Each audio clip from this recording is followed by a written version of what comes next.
So you're interested in the Norwegian Singles Approach to training. Awesome, welcome. Just on my way to do a 9x3 workout. So come along with me, and I'll show you the whole thing start to finish.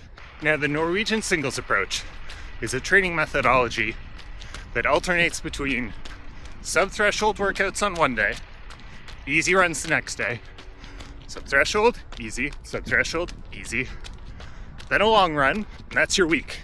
And the principle of it is consistency, sustainability. It's not periodization, it's not down weeks, it's about putting in work constantly at a sustainable level.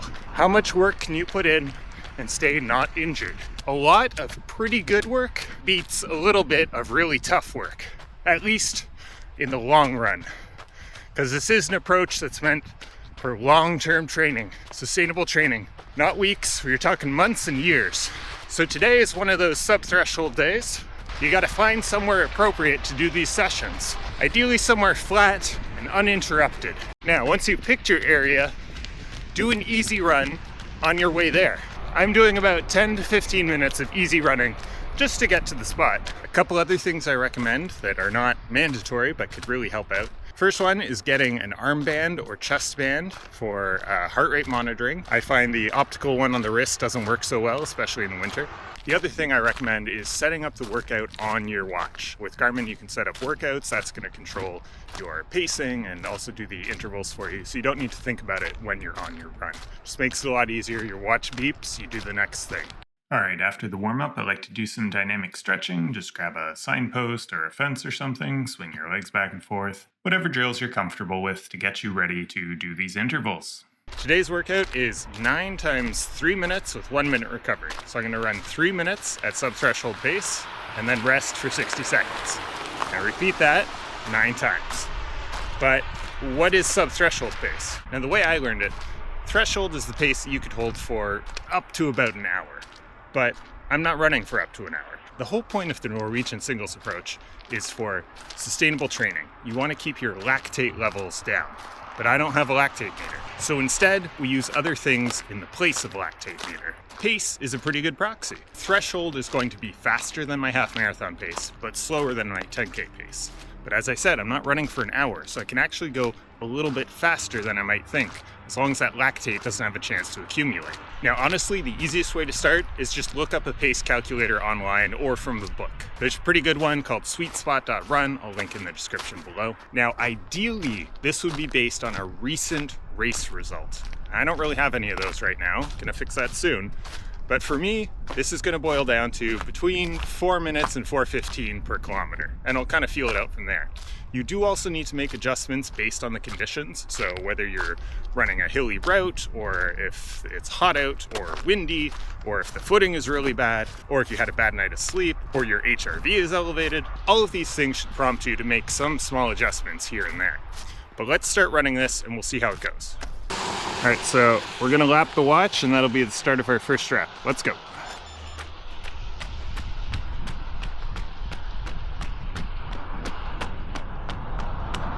Okay, voiceover Ben here as we speed this up.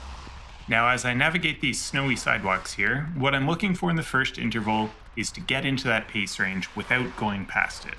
I'm assessing the conditions. This first rep should not feel too hard. It shouldn't leave me gasping for air.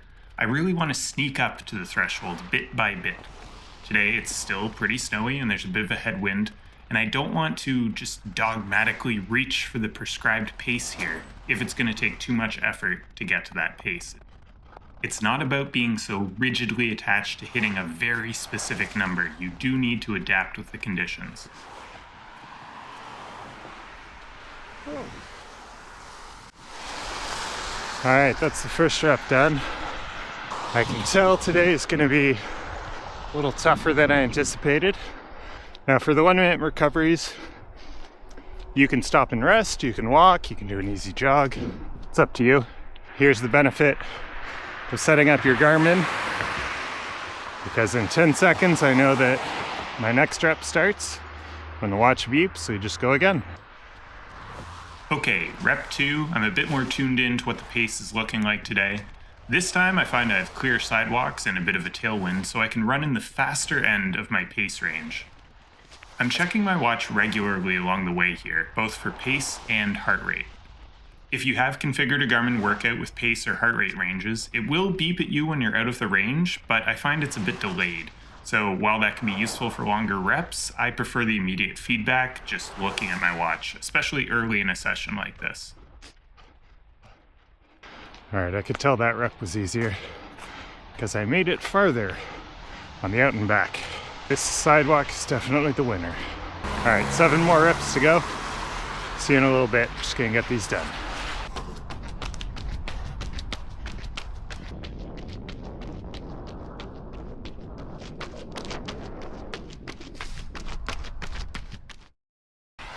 Okay, just finished interval number 8. I'm gonna bring you along for the last one. All right, here we go, last rep.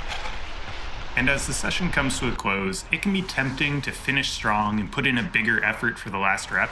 But for this style of training, I suggest resisting that temptation and staying controlled. You will finish the workout with a little bit more left in the tank, and that's intentional. If you truly think you've left too much on the table, make a small adjustment in the next workout. Remember, the potential gains by running above threshold right now are pretty small compared to the benefit of being fresh for the next workout, and the next one, and the next one. I'll put the results of the intervals up on screen now. You can see the first one I ran a pace of 4:11 minutes per kilometer. That was a little bit slow as I was finding my way into the session. But from then on, I was pretty consistent, sticking to the lower end of the pace range. Remember at the start of this, I said I was going for between 4 minutes and 4:15. And yeah, I think this turned out pretty well. All right, so there we have it. 9 laps down. It's the end of the workout. Just have the cool down left. First, I just want to end this workout to show you one other benefit. Execution score, 86%. If you enter your intervals in a Garmin workout and you give them a prescribed range, either pace or heart rate, then you will get an execution score.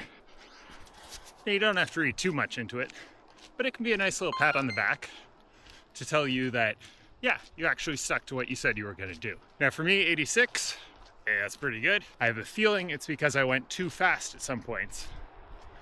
But honestly, that's part of it. I didn't earn a perfect execution score for going too fast. Once you've finished your intervals, it is time for the cool down. You should run easy for another, 10 minutes or so. Now a big question you might have is, how do I know if I did this right? And for me, I think the better question is, how do I know I didn't blow it?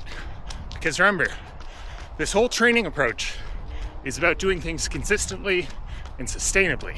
It's not about nailing a workout.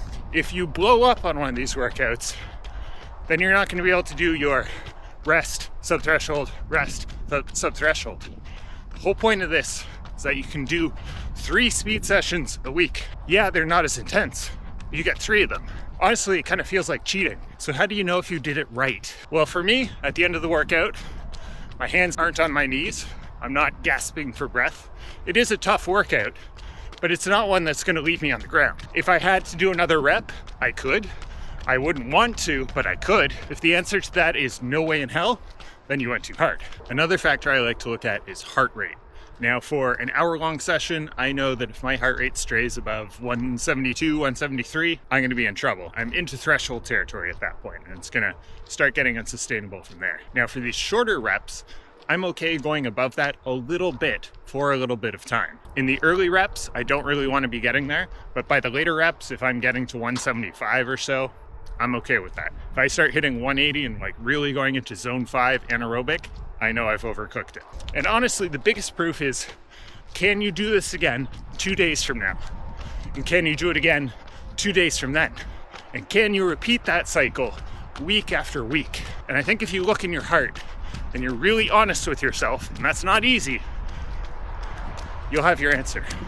Okay, super quick recap. You want to take a recent race time, put that into an online calculator, get a pace. Then use an arm strap or a chest strap to get your heart rate. Program your workout into your watch, then do a nice 10-minute easy warm-up out to a flat out and back kind of area or a loop somewhere that you can do these reps. Do your dynamic stretching, any drills that you like to do, then hit your reps. Your early reps, you should be getting closer to your threshold heart rate, but not quite getting there. By the later ones, you probably want to be hitting it, maybe even going a little bit above it, just a little bit. Cap it all off with another 10 minutes easy to cool down, and you've done it. Now the key part to all this, you want to take your next day super easy, and then repeat that. So sub-threshold, then easy, sub-threshold, easy, sub-threshold, easy, then do a longer run. That's your weekly structure. Repeat that for weeks, months, years, who knows? Now, of course, this isn't the only way to do sub-threshold sessions, and it's not even the only structure for sub-thresholds. I personally like doing them by time. Some people do them by distance. The 3 workouts that I do are 9 by 3 minutes, 4 by 6 minutes, and 3 by, right now, 11 minutes. The amount of reps you do and the length of those reps can sort of increase over time, but remember, the point of this isn't to push yourself to exhaustion. You're not trying to peak every so often. You want it sustainable. Have you been doing Norwegian singles? Let me know in the comments. Be really curious to see how other people are getting on with it. See if they do it in a different way, or if they have a different proxy that they use for lactate, or maybe you actually use a lactate meter. That'd be pretty cool to hear about. Anyway, that's it for this video. Thanks for watching. See you next week.